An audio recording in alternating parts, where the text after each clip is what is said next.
Sidang kasus dugaan korupsi anggaran SPJ fiktif pada Dinas Perpustakaan Kabupaten Lahat tahun 2020 terus bergulir di Pengadilan Tipikor Palembang.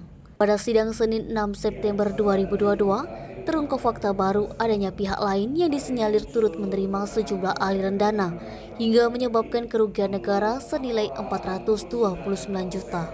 Dalam agenda pemeriksaan saksi terdakwa Elva Edison menyebutkan ada beberapa aliran dana yang turut diberikan kepada pihak lain.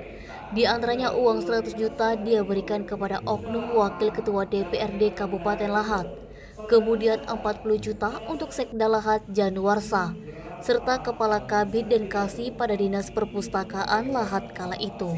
Selain kepada dua orang tersebut, terdakwa Elva Edison juga membeberkan adanya pemberian uang kepada Sekretaris Dinas Perpustakaan Lahat bernama Zainul Idham senilai kurang lebih 30 juta yang saat ini telah pensiun.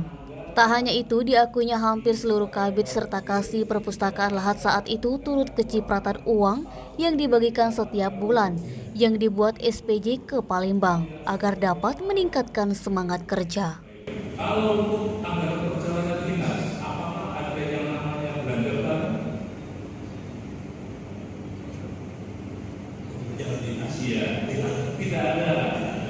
Artinya, apakah tadi saudara menyampaikan untuk pengelolaan anggaran yang dilakukan? Kasus korupsi ini sendiri menjerat dua terdakwa yakni Elva Edison sebagai Kepala Dinas Perpustakaan Lahat serta Abdul Somad sebagai Bendahara Dinas Perpustakaan.